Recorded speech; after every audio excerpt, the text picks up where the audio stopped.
적절한 시사, 시원한 통찰, 노영희의 출발 새 아침, 슬기로운 인터뷰.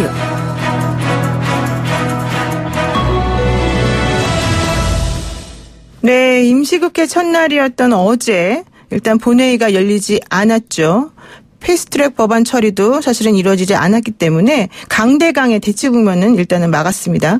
자유한국당이 강력 투쟁을 예고한 가운데 4+1 협의체에서 선거법과 검찰 개혁안을 어떻게 처리할지 사실은 귀추가 주목되고 있습니다. 더불어민주당 우상호 의원 연결해서 이야기 한번 들어보도록 하겠습니다. 우상호 의원님 안녕하세요. 네네, 안녕하세요.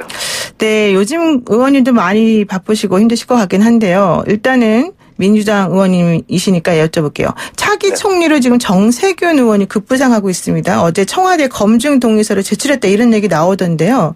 사실은 김진표 의원이 계속해서 얘기되고 있었던 걸로 나왔는데 어떤 게 정확한 겁니까? 글쎄 대통령이 하시는 국무총리 인사를 뭐 제3자들이 알기는 굉장히 어렵습니다. 아 그래요? 주변에 아무하고도 논의를 안 하시나요? 네. 지금 나오는 보도들은 대부분 추측성 보도로 제가 판단되고요. 네. 제가 듣기로는 얼마 전까지 정세균 의원님이 주변에서 총리 권유가 있을 때 완곡하게 거절하시는 의사가 없다 이런 이야기를 네네. 주변에 밝혔다는 얘기를 들었었거든요. 네. 어제 저도 기사가 갑자기 동의서를 냈다 그러길래 네. 입장이 바뀌셨나 그렇게 근데 기본 입장은 제가 알고 있거든요. 그래서 국회의원 출마를 계속 하시겠다. 네. 그런 의사가 훨씬 더 강한 것으로 제가 알고 있었습니다.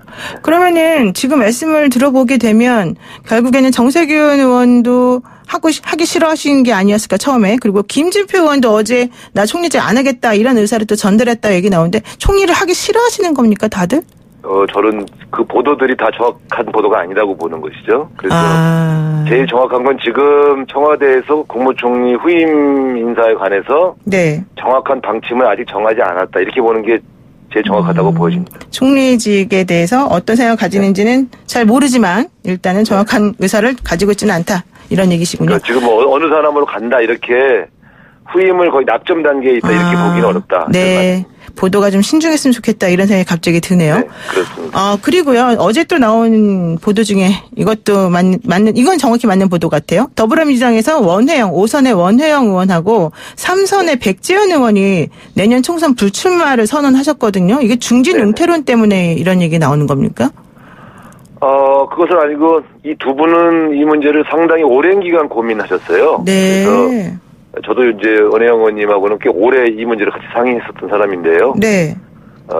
이제는 본인이 좀 물러나고 새로운 세대들이 주역이 됐으면 좋겠다. 그리고 그런 이제 본인은 이제 본인의 삶으로 돌아오고 싶다 이런 말씀을 제가 한 7, 8개월 전부터 들었거든요. 7, 8년 전부터요?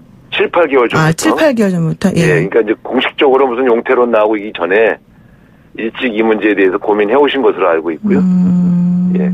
그런 그 두 분이 꽤 오랜 기간 그러니까 두 분 다 시의원부터 국회의원부터 다 따지면은 둘 다 7선이라고 하시는데 그렇죠. 오랜 기간 정치하시면서 보통 일반적으로 크고 작은 스캔들에 이렇게 휘말리기 쉬운데 네. 그런 구설수들 없이 아주 깨끗하게 정치 생활을 해오신 분들인데 물러나시는 마지막 모습도 굉장히 아름답게 끝내셨다고 생각합니다. 근데 백지연 의원 같은 경우는 사실 시장도 하시고 또 내리 3턴도 하시고 근데 제가 좀 궁금한 거는요. 이렇게 안정적으로 지금 말씀하신 것처럼 안정적으로 의정 활동을 잘 하셨던 분들이 전부 다 불출마 선언을 하게 되면 전부 다는 아니겠지만 이것도 또 사실 꼭 바람직하다라고만 볼 수는 없는 거 아닌가요?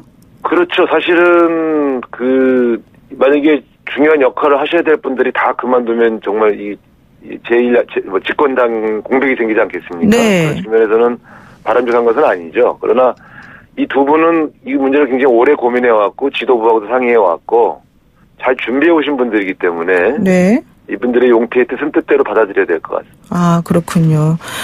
그리고 또 이제 어제 있었던 또 소식 중에 하나가 좀 충격적이라고 해야 되나요? 이해찬 대표가 네. 검찰이 검찰개혁 법안을 저지하기 위해서 너무 로비를 많이 하고 있다 이런 얘기를 하셨단 말이죠. 이거는 무슨 네네. 말입니까? 그러니까 검찰의 일부 간부들이 야당 의원들 찾아다니면서 네. 이 법안의 부당성에 대해 호소하고 그리고 이제 좀 막아달라, 막 이런 부탁을 한 것으로 그렇게 전해드리신 것 같아요. 네. 근데 이제 아마 검찰 입장에서는 자신들과 관련된 법안에 대해서 자신들의 의견을 개진한 것이 무슨 문제냐라고 생각할지 모르지만, 네. 가령 무슨 사법개혁 특위나 이 법안을 놓고서 굉장히 오랜 토론을 했지 않습니까? 네. 그 토론 과정에서 검찰 측의 입장을 전달하고 의견서를 내는 것은 당연한 행위라고 보여지지만, 네. 이제 패스트트랙을 올려서 이제 처리가 임박한 법안들에 대해서 네. 야당 의원들 혹은 일부 의원들에게 이런 만약에 저지 로비를 했다 그러면 이것은 좀 문제가 있는 것입니다.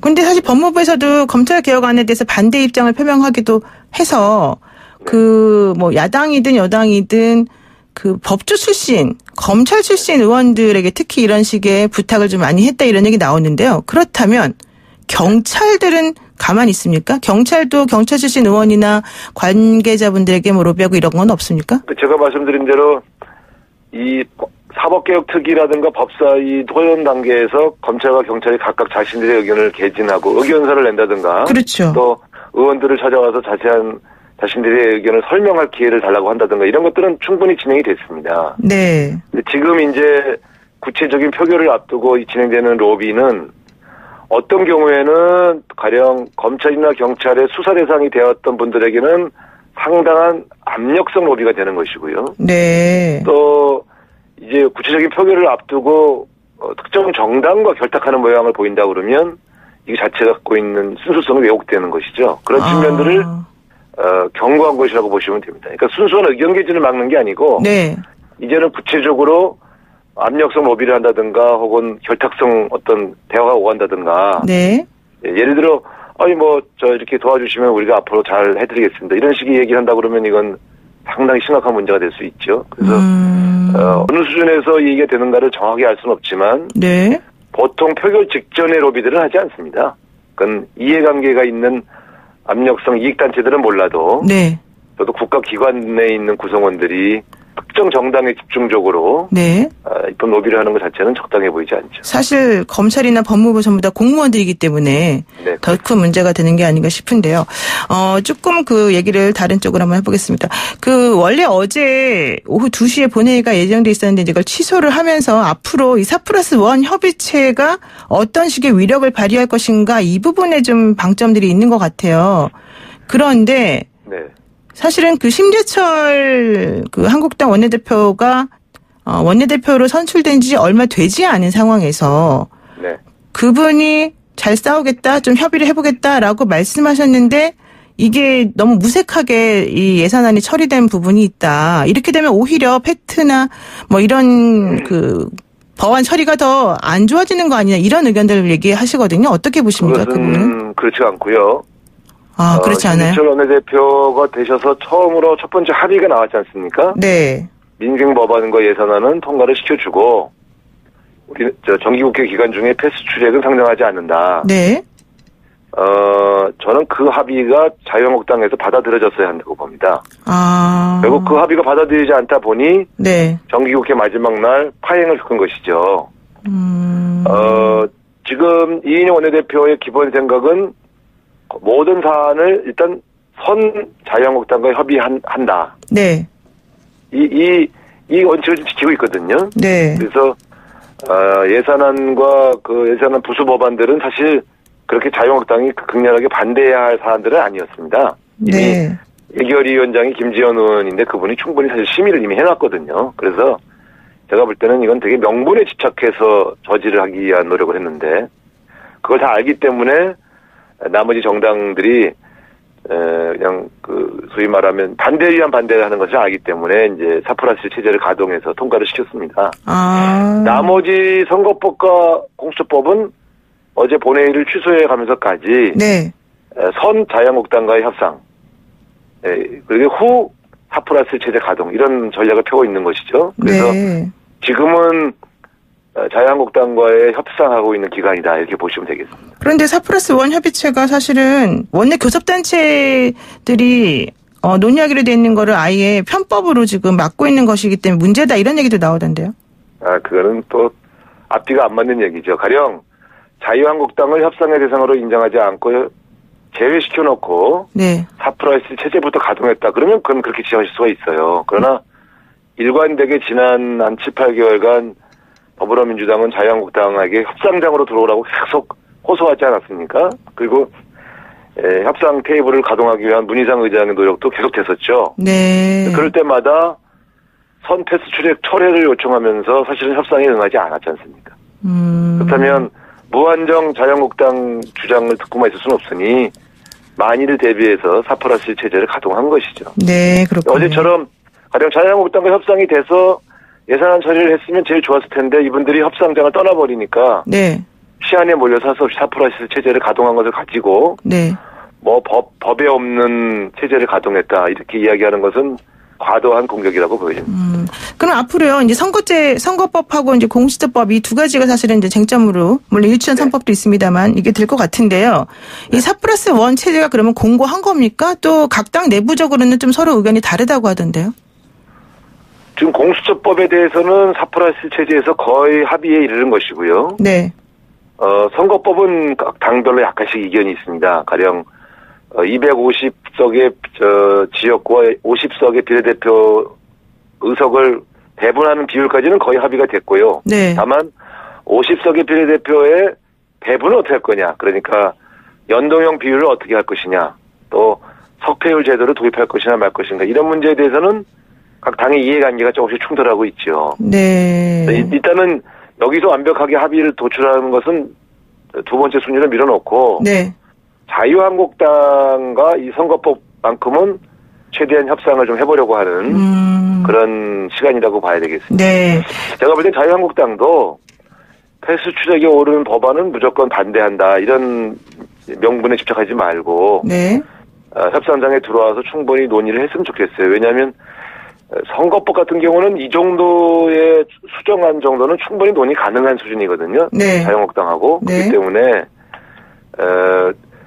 더불어민주당이 일방적으로 처리했다. 네. 그렇게 해서 뭐 그것을 독선적이다, 오만하다 이렇게 몰아붙여서 선거에 이용하려는 의도 때문에 협상장을 거쳤을 게 아니라 네.